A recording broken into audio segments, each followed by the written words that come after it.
दो टाइप्स होती हैं। There are two types of reactions, एक एक्सो और एक एंडो। एक्सो वो हैं जो गिव आउट करते हैं, एंडो वो हैं जो टेक इन करते हैं। फिर हमने इनकी एनर्जी प्रोफाइल डायग्राम ड्रॉ की थी कि एनर्जी चेंज को कैसे दिखाना है। फिर हमने कहा था अगर किसी रिएक्शन की भी इंथैल्पी चेंज को under the standard conditions measure किया जाए तो उसे standard enthalpy change of reaction कहते हैं। ऐसे ही डेल्टा इज नॉट आर कहते हैं। Standard enthalpy change of reaction के आगे टाइप्स होती हैं। कौन कौन सी टाइप्स होती हैं? Types of delta is not R, बताओ। Types of delta is not R, okay. ये टाइप्स होती हैं। पहला है, मैंने आपको बताया था कि अगर इंथैल्पी चेंज कंबस्शन हो रहा हो तो उसे डेल्टा एच नॉट सी कहते हैं। फॉर्मेशन हो रहा हो तो उसे डेल्टा एच नॉट एफ, आराम से। अगर न्यूट्रलाइजेशन हो रही हो तो delta H N U T कहते हैं, एटसेट्रा एटसेट्रा, राइट। इनमें से पहले में, इसमें एक था delta H naught bond energy और एक था delta H naught ionisation, right. अब बारी बारी इनको डिस्कस करते हैं। यहां तक मैंने आपको उसको एक्सप्लेन कर दिया, राइट।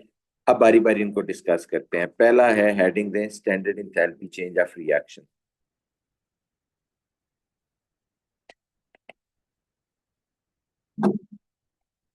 किसी भी रिएक्शन की इंथैल्पी चेंज को standard enthalpy change of combustion कब कहते हैं? कंबस्शन का मतलब है जब कोई चीज जलती है, बर्न होती है, उसे standard enthalpy change of combustion कहते हैं। देखें जरा, delta is naught C, right. तो आप कहते हैं, सुने बच्चे, जब भी, लिखना छोड़ें, इस रिएक्शन को देखें। अगर इस रिएक्शन में कार्बन का एक मोल लेके एक्सेस ऑफ ऑक्सीजन में बर्न किया जाए तो क्या बनेगा? Carbon dioxide. और अंडर द स्टैंडर्ड कंडीशन जो मैंने आपको बताई है, 25 डिग्री सेल्सियस टेम्परेचर होना चाहिए उस कमरे का जिसमें ये इंथैल्पी चेंज हो रही हो, 1 atm प्रेशर होना चाहिए। जब इन कंडीशंस पे आप इस इंथैल्पी चेंज को मेजर करते हो तो आप उसे कहते हो delta H naught C, combustion of carbon, right. और इसकी वैल्यू है -393 किलो जूल, राइट। तो इसीलिए हम इसको डिफाइन क्या करते हैं? whenever 1 mole of substance burned in excess of oxygen, उस दौरान जो भी इंथैल्पी रिलीज होगी, और ये हमेशा एक्सो होता है, आप उसे इंथैल्पी चेंज ऑफ कंबस्शन कहते हैं। तो पहले डेफिनेशन लिख लेते हैं, फिर और एग्जांपल कर लेंगे। इट इज इंथैल्पी रिलीज, क्योंकि ये हमेशा एक्सो होता है, it is enthalpy released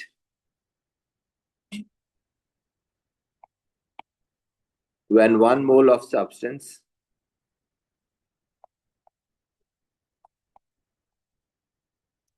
is burned in excess of oxygen। जब भी 1 मोल ऑफ ऑक्सीजन बर्न होता है excess of oxygen under the standard conditions, कि जब भी 1 मोल, कंडीशन क्या है, जो चीज बर्न हो रही है, देखो मैं इसको हाईलाइट भी कर रहा हूँ, यहाँ कार्बन बर्न हो रहा था ना, उसका 1 मोल होना चाहिए। When ever 1 mole of carbon burn in excess of oxygen और अंडर द स्टैंडर्ड कंडीशन, यानी जिस कमरे में वो एंथैल्पी चेंज मेजर की गई है कार्बन की बर्निंग की, उस वक्त कंडीशन स्टैंडर्ड होनी चाहिए। आप उसे कहते हैं under the standard conditions is known as standard enthalpy change of combustion, right. For example, अब एक और एग्जांपल लिख लेते हैं। मीथेन है, फॉर एग्जाम्पल ईथेन है, प्रोपेन है, फॉर एग्जाम्पल एथेनॉल है। जब भी आप किसी सब्सटेंस का भी 1 मोल लेके एक्सेस ऑफ ऑक्सीजन में बर्न करते हैं, इवन हाइड्रोजन गैस है, एक्सेस ऑफ ऑक्सीजन में जब भी आप इन्हें बर्न करते हैं तो जो भी प्रोडक्ट आएगा, नॉर्मली वो कार्बन डाइऑक्साइड वाटर ही होते हैं अगर ऑर्गेनिक कंपाउंड बर्न कर रहे हो, तो उस इंथैल्पी चेंज को इंथैल्पी चेंज ऑफ कंबस्शन कहा जाता है। जैसे मीथेन बर्न होगा तो आप कहते हैं जी कार्बन डाइऑक्साइड बनेगा प्लस वाटर। इस दौरान जो भी इंथैल्पी चेंज होगा, अगर under the standard conditions measure किया गया है और 1 मोल ऑफ मीथेन बर्न किया गया है तो आप इसे delta H naught C of methane कहते हैं, जो कि कितनी है? -890 किलो जूल पर मोल। ये वैल्यू याद नहीं करनी, इक्वेशन याद रखनी है कि कंबशन हो रही है या नहीं हो रही। इसी तरह देखें दूसरे केस में, क्या 1 मोल ऑफ प्रोपेन बर्न कर रहे हैं in excess of oxygen to form carbon dioxide and water? Yes. इसे भी enthalpy change of combustion of propane कहते हैं। C3H8 is equal to -1870 kilo joule per mole. C2H5 अगर बर्न हो रहा है इन एक्सेस ऑफ ऑक्सीजन तो क्या बन जाएगा, 2CO2 plus 3H2। So whenever excess of oxygen में 1 मोल ऑफ सब्सटेंस, यहाँ 1 मोल ऑफ प्रोपेन था या 1 मोल ऑफ क्या है, एथेनॉल है। जिस सब्सटेंस को भी 1 मोल लेके आप बर्न कर रहे हैं उसकी कंबस्शन, यहाँ एथेनॉल की कंबस्शन है -1270 किलो जूल पर मोल, राइट। इसी तरह hydrogen burns in oxygen to form H2O। Balancing के लिए इसको हाफ कर देते हैं। यहाँ भी देखिए 1 मोल ऑफ हाइड्रोजन बर्न कर रहा है, राइट। इसे आप enthalpy change of combustion of hydrogen कहते हैं।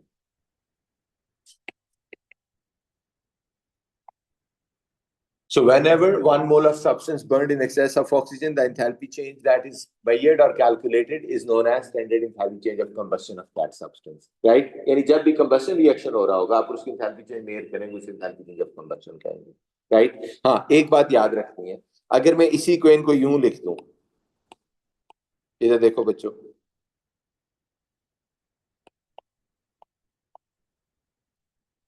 आप कह रहे हैं जी यहाँ combustion तो हो रही है, 2 मोल ऑफ मीथेन बर्न कर रहा है, इन एक्सेस ऑफ ऑक्सीजन बर्न कर रहा है, तो क्या बन रहा है, कार्बन डाइऑक्साइड एंड वाटर। आप कह रहे हैं कंबस्शन हो रही है, लेकिन ये standard enthalpy change of combustion नहीं है of methane.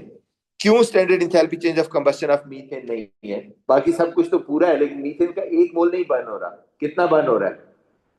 2 mole of methane is being burn. इसलिए ये जो वैल्यू है आप इसे कहेंगे delta H0 combustion of methane times 2, और इसकी वैल्यू भी डबल हो जाएगी। 890 का डबल कितना होता है ना, वैल्यूज नहीं याद करनी, बस समझना है कि इक्वेशन लिखी हुई आएगी, आपको पहचानना है क्या ये कंबस्शन है या कंबस्शन टाइम 2 है या कंबस्शन टाइम 3 है, ठीक है।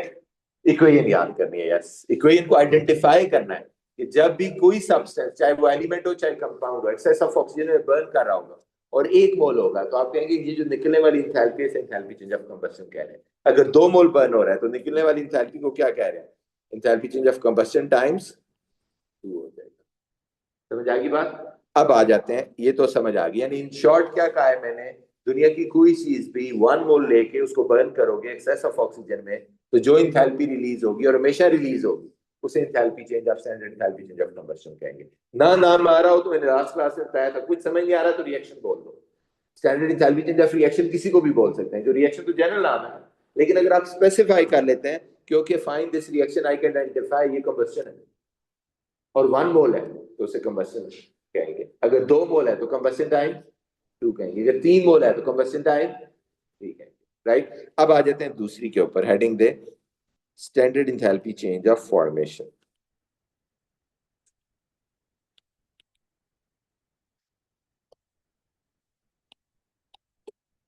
अब फॉर्मेशन एक कंपाउंड है, देखो बच्चों,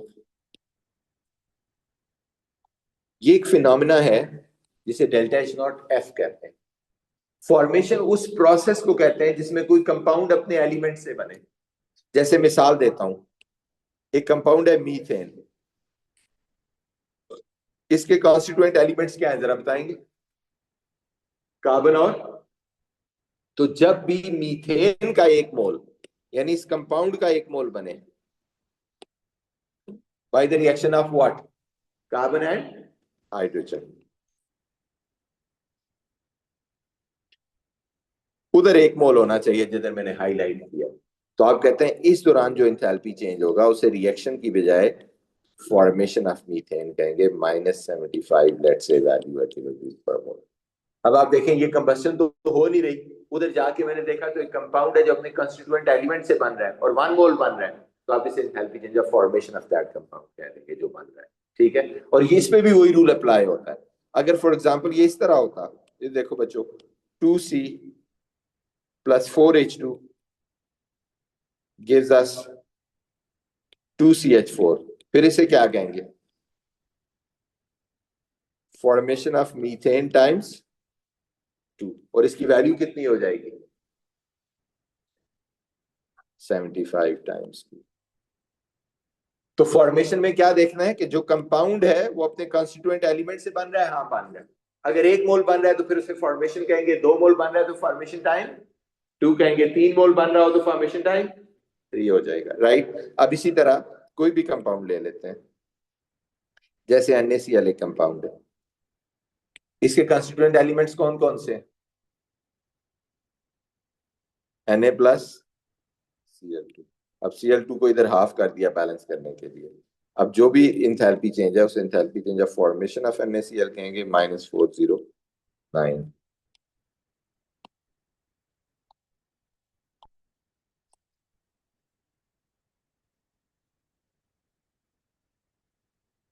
तो it is enthalpy change. Change में इसलिए कह रहा हूं कि एक्सो एंडो दोनों हो सकती हैं। That takes place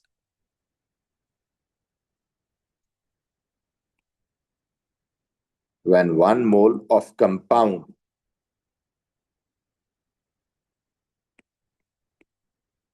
is formed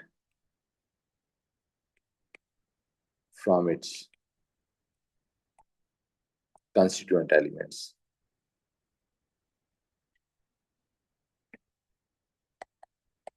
Constituent elements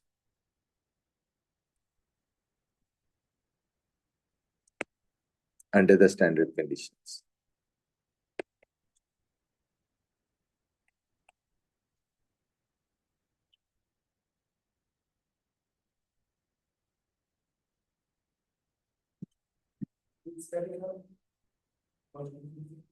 One mole of compound is formed from its constituent elements.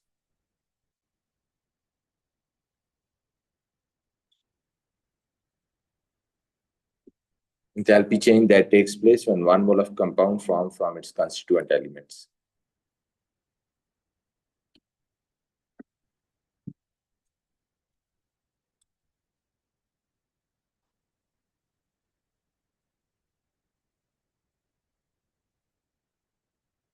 अब जैसे देखें, ये कार्बन डाइऑक्साइड है, क्या है इसके कंस्टिट्यूएंट एलिमेंट्स?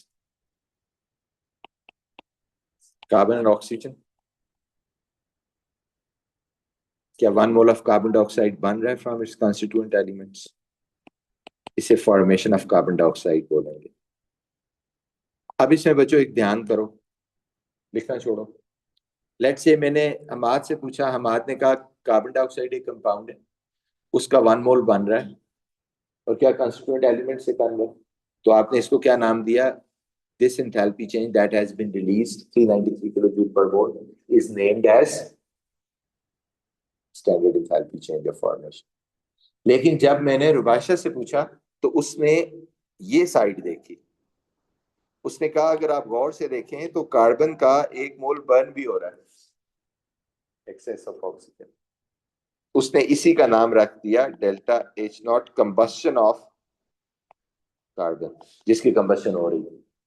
तो आप कहते हैं वैल्यू तो वही रहेगी, रिएक्शन का नाम इसका मतलब है 2 तरीकों से दिया जा सकता है। कुछ कुछ जगह ऐसे, हर दफा ऐसे नहीं हो रहा। कुछ जगह ऐसे होता है कि जब कंपाउंड अपने कॉन्स्टिट्यूएंट एलिमेंट से बनता है तो वो कोई ना कोई एलिमेंट कंबस्ट भी हो रहा होता है, इसलिए उस रिएक्शन को आप दोनों नाम दे सकते हैं, आइदर कंबस्शन और फॉर्मेशन। लेकिन कंबस्शन किसकी? जो कंबस्ट हो रहा है, कार्बन। और फॉर्मेशन किसकी? जो फॉर्म हो रहा है, कार्बन डाइऑक्साइड, राइट। अब इसी चीज को सामने रखते हुए आप इन दो रिएक्शन को बच्चे नाम दें, क्या नाम दोगे? और अगर दो नाम बनते हैं तो दोनों देने हैं।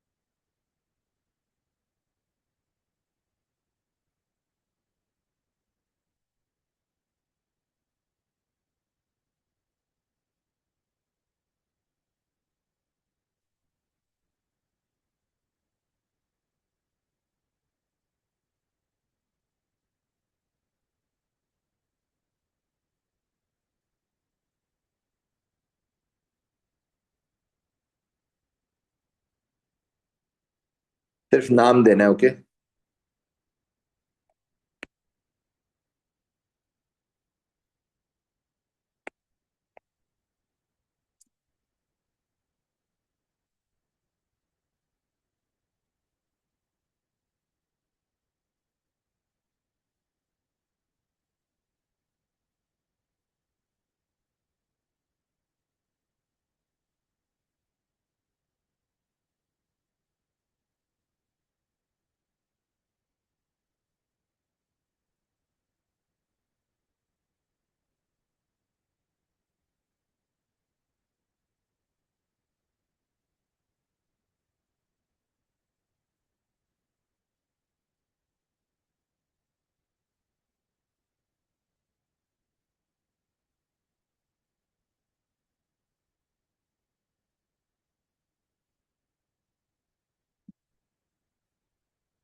इनको नाम देना है।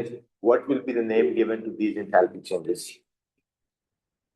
ना, तीन मतलब दो ही नाम हो सकता है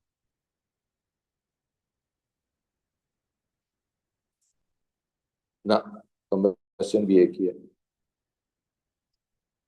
कंबस्शन में सिर्फ वही एलिमेंट कंबस्ट होना चाहिए, एलिमेंट दो नहीं। फिर वो कंबस्शन नहीं होगी, फिर वो फॉर्मेशन होगी। कंबस्शन में अगर एक एलिमेंट है तो उसको सिर्फ ऑक्सीजन से ही रिएक्ट करना है।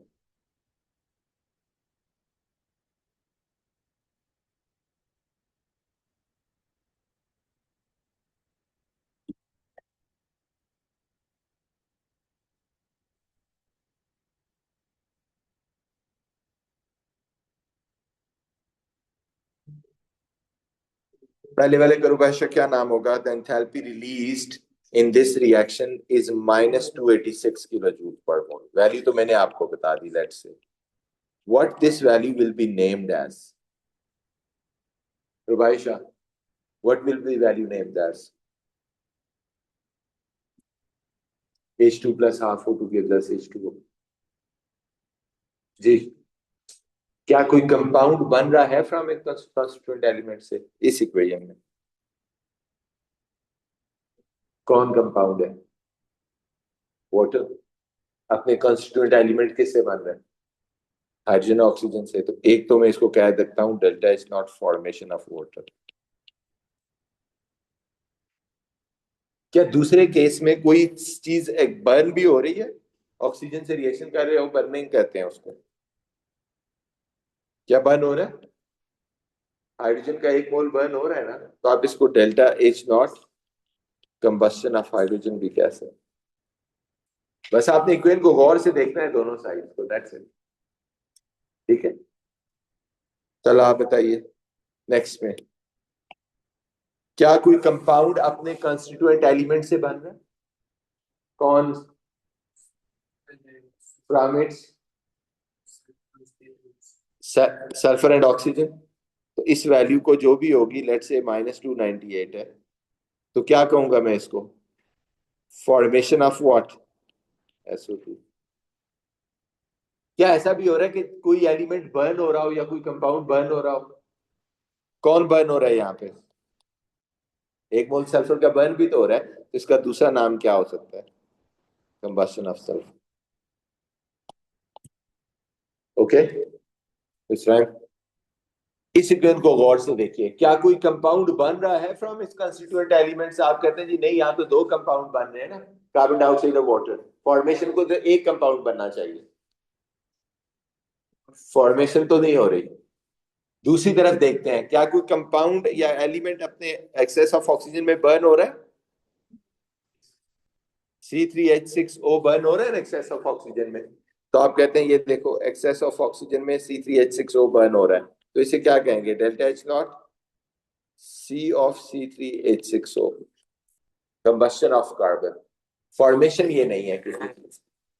फॉर्मेशन में एक कंपाउंड बनना चाहिए, दो नहीं। फॉर्मेशन में सिर्फ एक ही कंपाउंड बनता है। What about the next four? पहले आप अपने अपने नाम देना, मैं किए जा रहा हूँ, 2 मिनट दे रहा हूँ, आप इनको नाम दें अगले वाले को।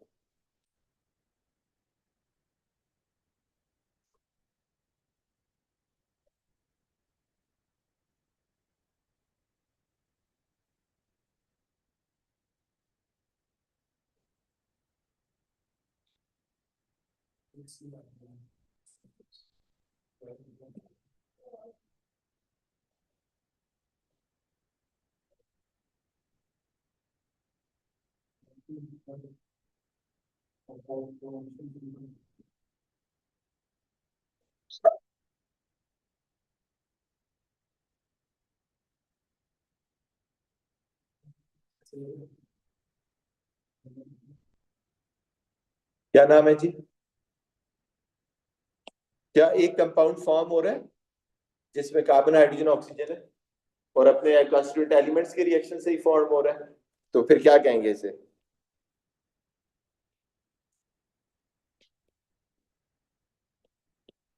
ठीक है, नेक्स्ट देखें। रुबाश आप बताओ, नेक्स्ट जो है ये वाला जिसको मैं, जी,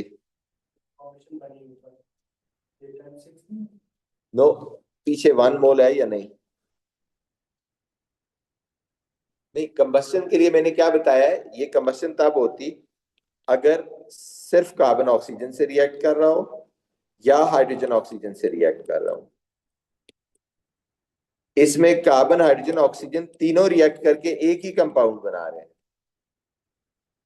तो कंबस्शन ये नहीं हो सकता कि दो एलिमेंट एक ऑक्सीजन से रिएक्ट करें। समझ आ गई बात? ये फॉर्मेशन है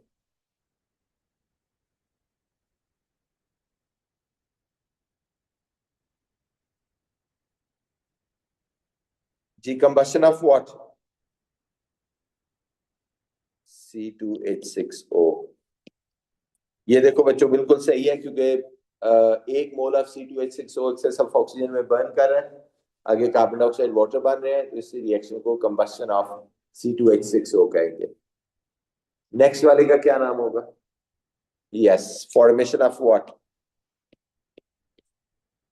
C4H8O, क्योंकि 1 मोल ऑफ C4H8O फॉर्म हो रहा है by the constituent elements carbon hydrogen and oxygen.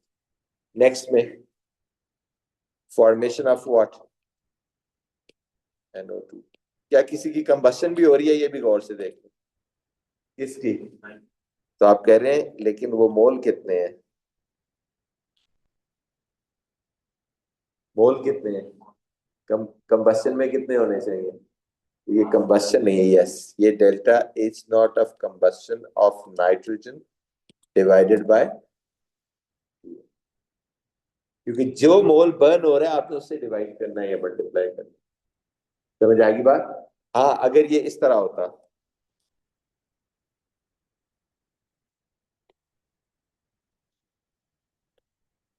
फिर क्या नाम होता? अगर इधर देखें तो फॉर्मेशन हो रही है लेकिन कितने मोल फॉर्म हो रहे हैं, तो इसलिए आप इसे कहते हैं फॉर्मेशन ऑफ NO2 टाइम्स। इधर देखें तो कंबस्शन भी हो रही है लेकिन कितने मोल्स कंबस्ट हो रहे हैं, तो इसे आप delta H not combustion of N2 भी कह सकते हैं। दोनों आएंगे, अभी मैं बताता हूँ। यही सारा अगला चैप्टर इसी के ऊपर बेस्ड है कि आप इनको सही रिकॉग्नाइज करते हैं या नहीं करते। ठीक है, मैं अभी कराने लगूंगा सुना। अब देखें, मैं एक मिसाल क्वेश्चन देता हूँ।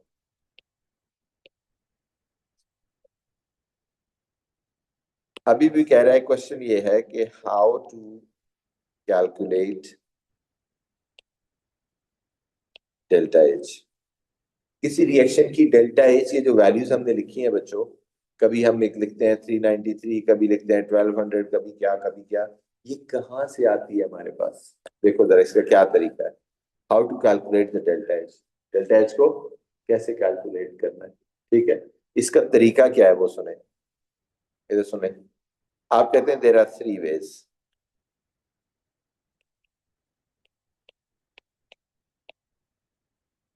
Number one, by applying Hess's law.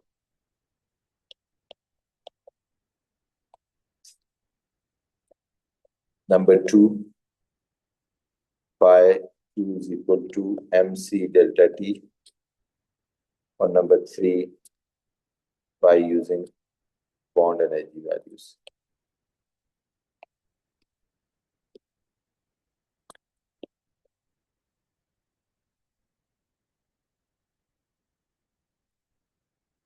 सबसे पहले number 1 by applying Hess's law.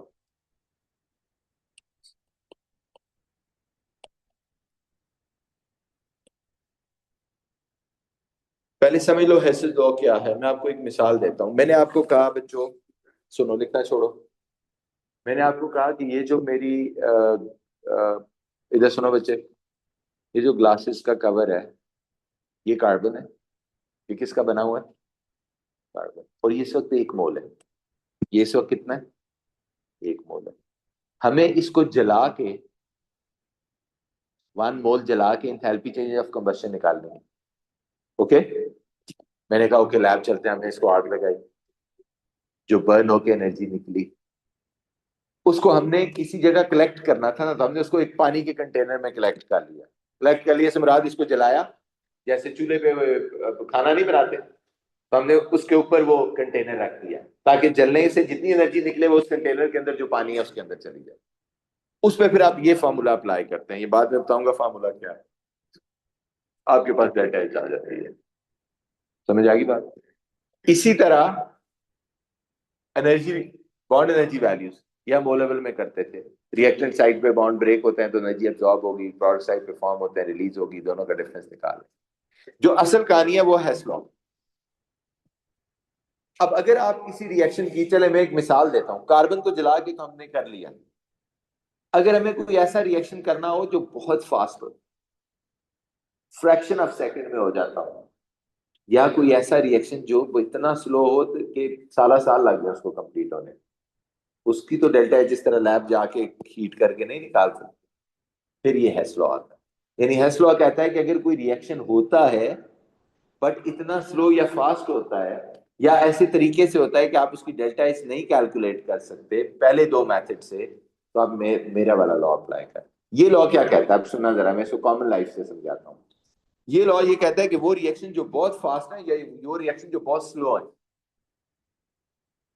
उनकी इंथैल्पी चेंज, उनकी इंथैल्पी चेंज आप कैसे कैलकुलेट करें? वो तरीका ये है कि आप उनका एक ऑल्टरनेट रूट बना लेते हो। मैं एक मिसाल देता हूं। मैं आपको कहता हूं यार, रस्टिंग ऑफ आयरन एक स्लो प्रोसेस है,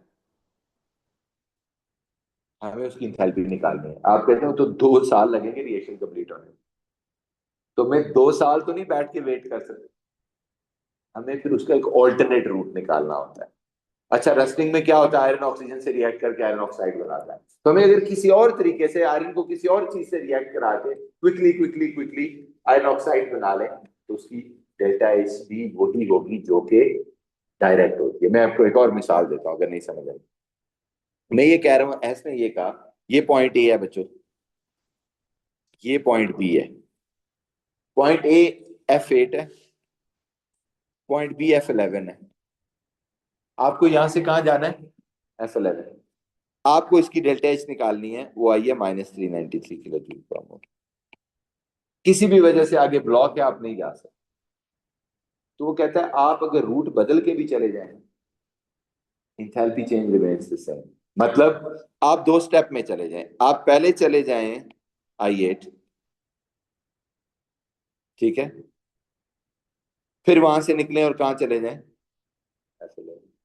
तो अगर ये डेल्टा एच थी, अब ये 2 स्टेप में आप गए ना, तो एक डेल्टा H1 है और एक डेल्टा H2 है। अगर पहली वाली वैल्यू में एज्यूम कर रहा हूं -110 किलो जूल है, दूसरे वाली -283 किलो जूल है, तो अगर आप इन दोनों को ऐड करें तो आंसर क्या आता है? 393। अब आपको बात समझ आ गई? क्या ये के रास्ते से जाने से डिस्टेंस तो ज्यादा हो गया, लेकिन एंथैल्पी चेंज पे फर्क नहीं पड़ा। अब हम F11 नहीं जा सकते बिकॉज ऑफ एनी ब्लॉकेज और कंटेनर और वट एवर जो सामने से है। बट बहस ने तो बड़ा आसान तरीका बता दिया कि जो रिएक्शन नहीं हो सकते उसके ऑल्टरनेट रूट से जाओ और उनकी इंथैल्पीज को कैलकुलेट करके उनको आपस में ऐड कर दो, तो enthalpy change would be the same जो कि डायरेक्ट होगी। यानी 1 + 2 के इक्वल आ जाएगा। यानी 1 अगर -110 है प्लस -283 है, दोनों को ऐड करोगे -393 आएगी, जो कि इस रिएक्शन की एक्चुअल डेटा है। अब हेस का ये लॉ अपने अपने जहन में फिट कर लेना कि हेस ने बड़ी सादा बात कि किसी रिएक्शन की इंथैल्पी अगर डायरेक्ट नहीं हो सकती तो आप उस रिएक्शन का पाथ चेंज करो, ठीक है। और जब पाथ चेंज करोगे, एक से ज्यादा स्टेप्स में उसको करोगे और उन स्टेप्स की इंथैल्पीज को कैलकुलेट करके ऐड करोगे तो वही आएगी जो सामने की। मैं अब इसकी मिसाल रिएक्शन के ऊपर देता हूं। देखो मेरे पास कार्बन है, ये वही जो अभी मैंने कहा था। इधर सुनो, ये मेरे पास कार्बन है, ये जो ग्लासेस का कवर है। हमारा आज का टास्क है कि इसको जला के क्या बनाना है, कार्बन डाइऑक्साइड, और उसकी डेल्टा एच निकालनी है, लेकिन नहीं कर पाते, इतनी ऑक्सीजन ही नहीं है। कार्बन डाइऑक्साइड कब बनाता है, जब उसके पास कार्बन के साथ एक्सेस में ऑक्सीजन हो। ऑक्सीजन हमारे पास एक्सेस में है ही नहीं, तो क्या हम कैलकुलेट ही नहीं कर सकते। उसने ऐसे इसका रास्ता बताया। उसने कहा आप कार्बन को किसी लिमिटेड ऑक्सीजन से ही रिएक्ट करा के किस में कन्वर्ट कर लो, फिर उस कार्बन मोनोऑक्साइड को एक नई जगह से ऑक्सीजन दे के किस में कन्वर्ट कर दो, कार्बन डाइऑक्साइड। तो अल्टीमेटली तो कार्बन से कार्बन डाइऑक्साइड ही बना ना, वाया कार्बन मोनोऑक्साइड। तो आप कहते हैं जी ΔH1 और ΔH2 को ऐड करूंगा तो आंसर क्या आएगा, 393। क्यों? क्योंकि आपने कहा टोटल वैल्यू डेल्टा एच जो है वो 393 है, तो ΔH1 + ΔH2 भी सेम ही होगी। बात समझ आ रही है? इसी तरह अगर मैं इवन और कॉम्प्लेक्स कर देता हूं, तो देखो मैंने कार्बन से पहले बनाया मीथेन,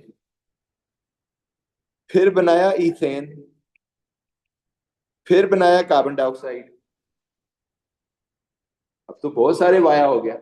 आप कहते हैं कोई फर्क नहीं पड़ता, अगर ये ΔH3 है, ये 4 है और ये 5 है, तो 3 + 4 + 5 का आंसर क्या होगा? What will be the answer? 3 + 4 + 5। जी बच्चों क्या होगा आंसर? 3 + 4 + 5 is 12. तो क्या होगा answer?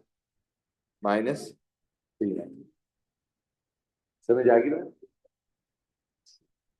So this is how the enthalpy change. Will you please mind paying attention? Some part of your attention I need, not entire.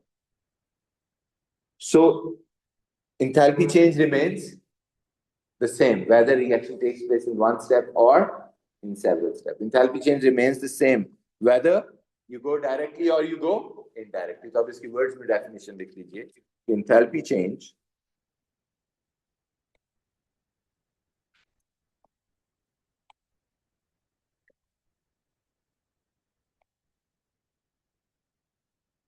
remains same whether a reaction takes place in one step or several steps.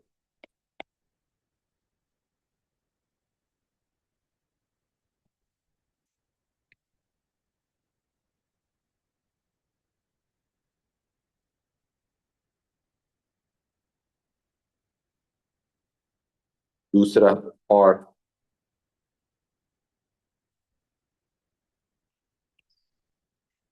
enthalpy change of a reaction is independent of the path followed. Path follow से तो independent है ना?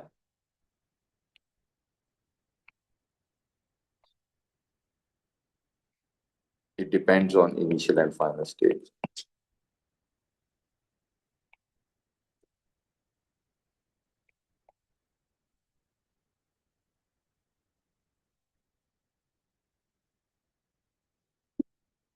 ये किस पे depend करता है? Initial और फाइनल स्टेज।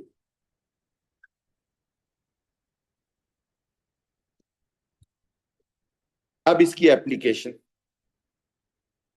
वो कहता है अच्छा हमारे किस काम का ये, what is the application of Hess's law? आप कहते हैं can be used to calculate all those enthalpy changes which are not possible to calculate directly. मैं इसका क्वेश्चन लिखता हूं पहले, फिर इसको सॉल्व करना शुरू करते हैं। ये क्वेश्चन है, लिखो बच्चों।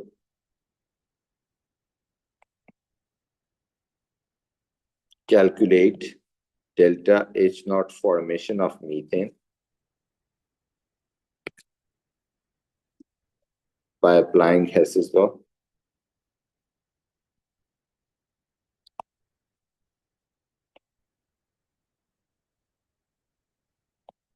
And using following data. Number 1.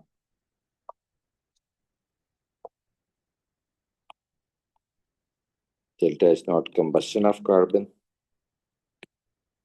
minus 393 kilojoule per mole.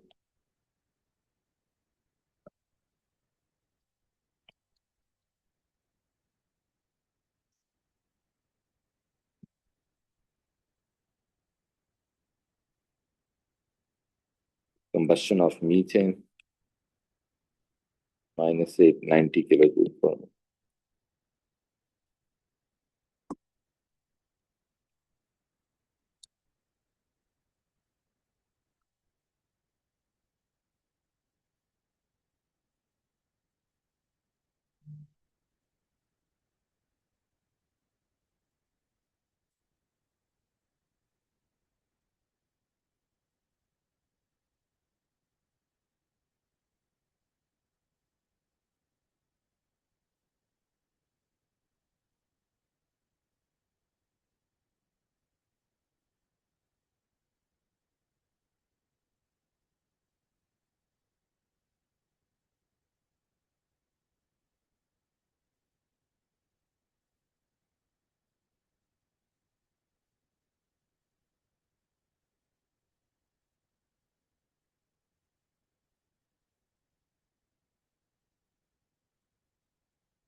Clear बच्चों?